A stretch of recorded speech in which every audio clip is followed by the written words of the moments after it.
Hi dear friends and subscribers, welcome to the Cricket Happening Show with your host Ram today. It's a very early Cricket Happening Show today, and in this part of the Cricket Happening Show, one is the second test match is coming up between Bangladesh and Sri Lanka at Chittagong. I'm going to do a brief preview of that second test match which is coming up tomorrow at Chittagong.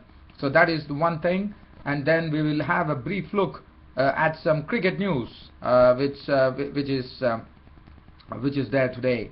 But let me start off with the preview of the Bangladesh versus Sri Lanka, the second test match. As you know, Sri Lanka are already one up in the series. They have already won the first test match in a very wonderful fashion. In fact, they had a huge win over Bangladesh in the first test match here at Mirpur. By putting a mountainous score of 730 for 6, and Sri Lanka were crushed under the carpet in that first test match in Mirpur. So now the focus is shifting on to the second test match which is going to be starting at Chittagong. Now as far as the Chittagong wicket is concerned, it is not a wicket which is something it is not a wicket like Mirpur. I'm told it is going to be slow. And in the past also we have seen tons of runs have been scored in Chittagong, and for Bangladesh this has been a pretty happy hunting ground.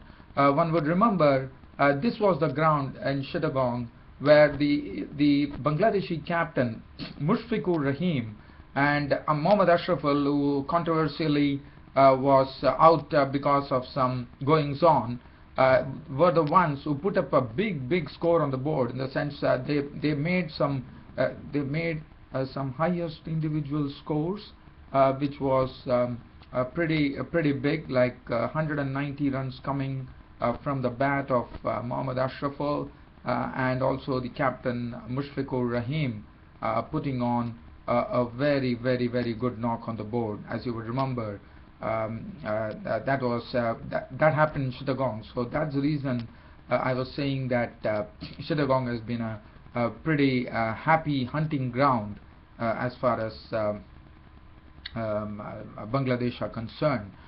Now we all know, so Bangladesh would be hoping, and they also Sohail Ghazi was another one who actually took a hat-trick in that particular match. So looking at all, I mean, Bangladesh definitely would be really recovering from that loss they had against Sri Lanka in the first test match.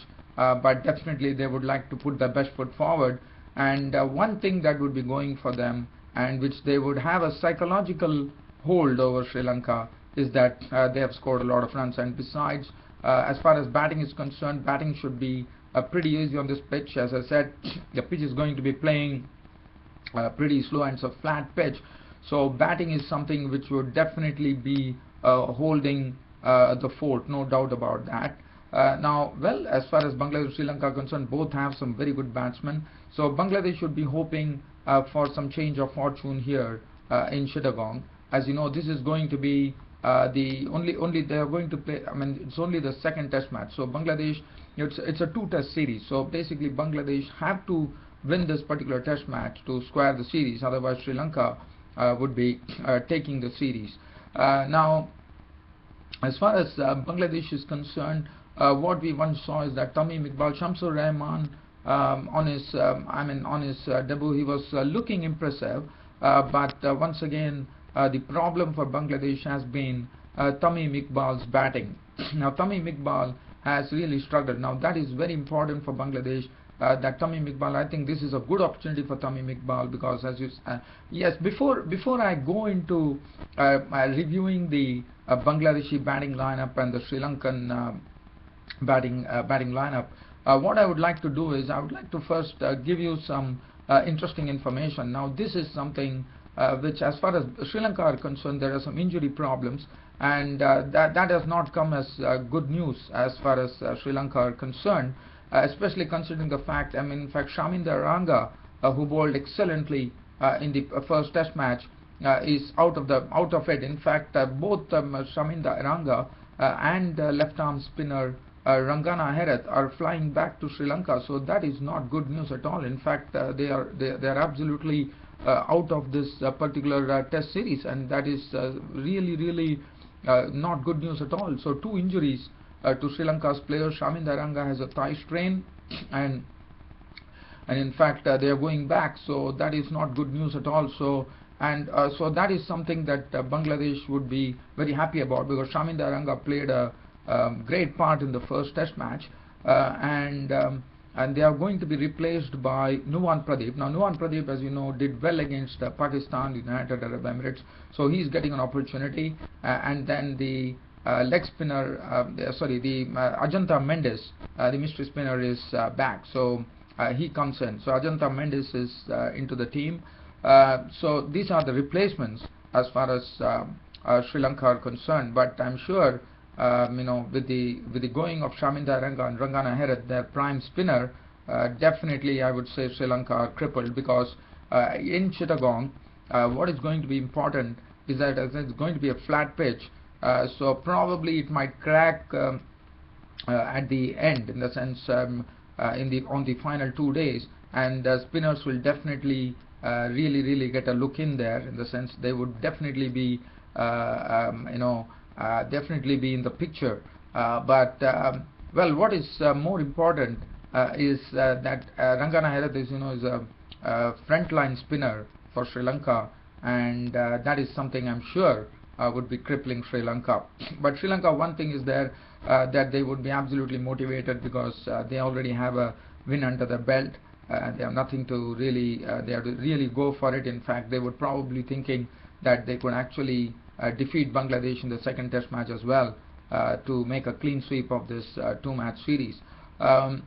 Just talking about the Bangladeshi batting, as I said, Tamim Iqbal failed in the first Test. Now this is a pitch where every batsman will get an opportunity to really score well. So that is very important for them, and for Bangladesh it would be good for them that if they could rack up some good scores here, because this is the best opportunity.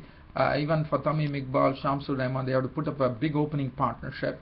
Tamim Iqbal has to eschew certain shots and try to see to it that he takes up the responsibility of laying the foundation for Bangladesh. Now there is another one thing, the injury worry for Bangladesh here is that Marshall Ayub, who played in the first Test match, is out of this particular match due to a wrist injury, and is going to be replaced by Imrul Kais. Now Imrul Kais is one who has been out in the wilderness for quite a long time because of his poor form, but this time in the Bangladesh domestic tournaments he has done well, so that's the reason Imrul Kais is getting an opportunity. So he would like to, and this is another good opportunity for Imrul Kais, because again, as I said, it's a flat pitch. The batsmen are the ones who are going to make hay while the sun shines. So Imrul Kais would be looking forward to that. And as far as the other bowling change, change is concerned in the team, Robiul Islam, who was not so impressive at all in the first Test match, has given way to Rubel Hussain, who has played 19 Tests, so he has been given an opportunity. But Rubel Hussain, one sees his his bowling average.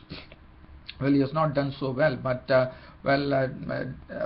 selectors have decided that they are going to give an opportunity to Rubel Hussain. So another thing that one saw in this particular team is that there is no whether Abdul Razzaq, the spinner, would be playing, because in the last match we saw that there was no Mahmudullah, there was no Abdul Razzaq, whether they would be given an opportunity, because considering the fact that this is a pitch which is going to be slow, so spinners will definitely, as I said, spinners will be something which will be a very interesting proposition comparing both the teams. And the other thing is that they have Mominul Haq, who actually played a good hand the other day. So Mominul Haq, he was looking pretty good and looks to be pretty talented, Mominul Haq, and he really took the attack to the opposition. That was, but again, as I said, Bangladesh definitely have to play some good Test match cricket rather than trying to play one-day cricket. Now that is what Bangladesh have to guard, because in the first test they were absolutely guilty of going for the strokes when application and dedication was the order of the day. And then they have the Shakib al Hasan, the veteran there, and Mushfiqur Rahim, the captain, and both of them have to definitely put up some big scores on the board, because as I said, it's the best opportunity as far as batsmen are concerned. And Bangladesh, whichever team bats first, I am sure they would like to put up a mountainous total to put the pressure on the opposition. And then they have Nasir Hussain, who's also a very good, very talented batsman. I mean, talented player. In fact, he contributes in all the three departments of the game. And then they have Sohail Ghazi, who already, his batting potential has been something that every time he comes there, he comes and performs. And bowling is something which is natural to him. He comes in and he does his stuff there. And then, as I said, Al-Amin Hussain. Now, Al-Amin Hussain, as you would remember, who bowled excellently in the first test match. In fact, he bowled without luck, with a lot of catches dropped, and that was something. He was a pretty luckless bowler as far as that first test is concerned. So he will be, and what was good about Al-Amin Hussain, the pace bowler, was that he was bowling a probing line, and he stuck to his guns very well, and that's what he precisely needs to do in the second test as well. If he's and as I said, Al-Amin Hussain definitely would be tested, because as I said, this is a very flat pitch, so he has to really concentrate on some very good line and length and allow the pitch to do the rest, because he's not going to get much assistance from this particular wicket.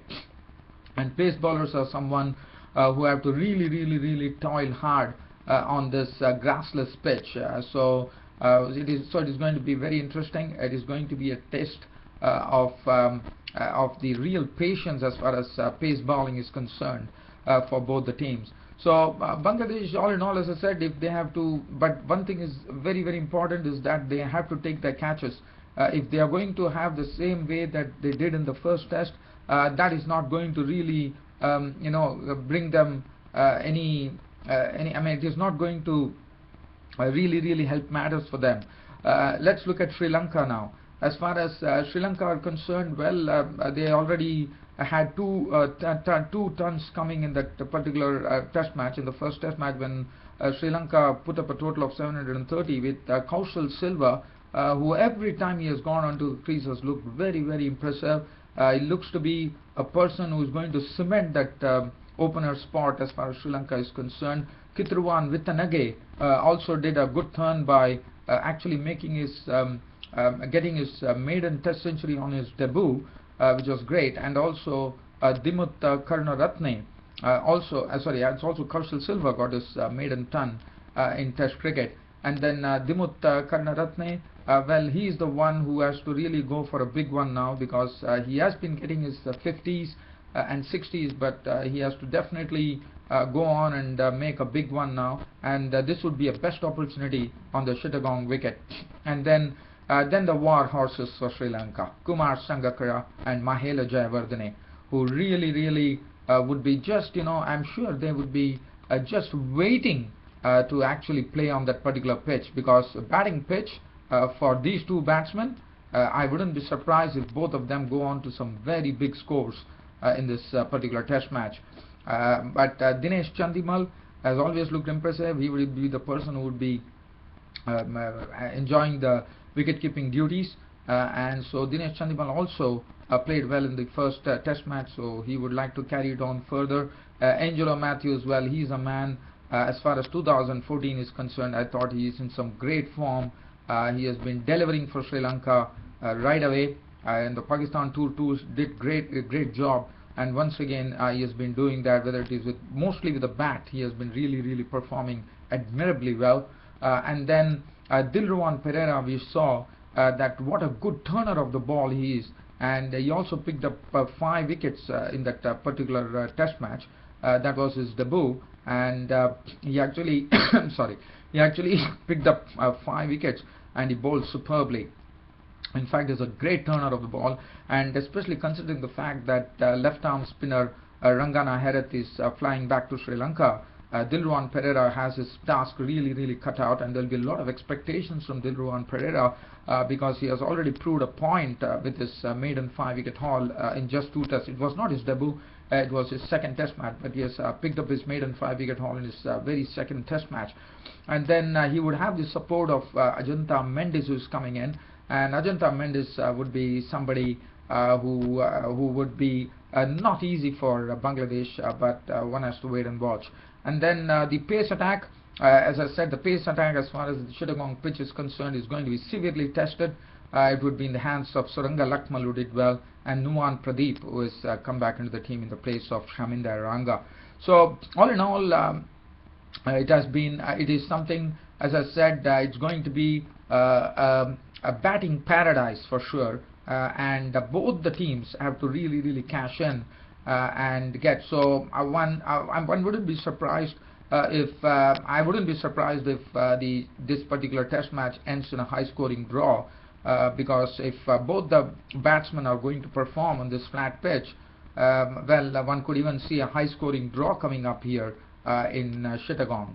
Well, all in all, the second test match starts between Bangladesh and Sri Lanka, and Bangladesh are the ones who are under pressure. They have to perform, and this will be the best opportunity to put up a very good performance on the board in this second test match. Well, from here, let's look at some cricket news. Now, keeping the news as far as the Sri Lankan tour of Bangladesh is concerned, the ODI squad and the T20 squads for Sri Lanka have been announced, and as far as the ODIs are concerned, the Sri Lankan cricket selectors have decided to rest Mahela Jayawardene and Rangana Herath from the one-day internationals, and what they have done is they have brought in Angelo Pereira. Now, Angelo Pereira has been, as far as in the Sri Lankan domestic news for quite some time, and one feels very highly about Angelo Pereira because he plays as an all-rounder. And what is good is in one of the first-class games that was played in Sri Lanka recently, he scored 244 runs of 204 balls. So he's in some great form there, and he's also a very good spinner too. So he's a good off spinner, and so he's the one who has actually got a place in both the one-day internationals as well as also the T20 matches. So that would do him a good turn there. And as far as Mahela Jayawardene and Rangana Herath are concerned, they have been replaced by Kushal Pereira, the dashing opening batsman from Sri Lanka, and also Thisara Pereira, the all-rounder. As one would remember, Thisara Pereira was not given permission to play in the Big Bash League in Australia when Sanat Jayasuriya, the chairman of selectors, said that Thisara Pereira has to play some cricket to get into because they want him, because he might be a very vital person as far as the T20 World Cup is concerned. So they wanted him to be a part of the Sri Lankan squad, so he gets his opportunity. And other than that, well, I think this team is pretty. It's a good composition as far as the ODI and T20 squads are concerned. I'm not going to go into the details, but this is what I just wanted to talk about briefly. And I think we are looking out. I mean, this is as far as the news from the Sri Lankan tour of Bangladesh is concerned. Now, let's get on to some other cricket news, and this is the tour match which was played between the Indian 11 and New Zealand 11, and it was played at the Cobham Oval. As you know, New Zealand 11 made 262, and especially considering that the first test is coming up between India and New Zealand at Eden Park in Auckland on 6th of February. The Indians batsmen got a good workout. In fact, they replied with 313 for 7. The match was drawn with Murli Vijay failing, only making 19 runs. Shikhar Dhawan making 26 with 4 boundaries. But Cheteshwar Pujara contributing 33. But Rohit Sharma and Ajinkya Rahane went on to make 50s, made 59 and 60 respectively. With Ambati Rayudu really occupying the crease to make an unbeaten 49 with 5 fours, and then Ravichandran Ashwin going really cracking a fine 46 of 51 balls, 6 fours and 2 sixes. and India actually drawing this match against the New Zealand invited Wangari just before as a sort of a warm-up for the first Test match. India replying with 313 for 7. Well, that sums up my cricket news as far as today is concerned. Well, dear fans and subscribers, thanks for your patience and your great loyalty to this cricket show, the Cricket Happening Show with your host Ram. I look forward to your company tomorrow in my next Cricket Happening Show, when you would be seeing me putting forward the first day's play report on the second Test match between Bangladesh and Sri Lanka, which will be starting at Chittagong tomorrow. Until then, it's goodbye from your host Ram. Thank you.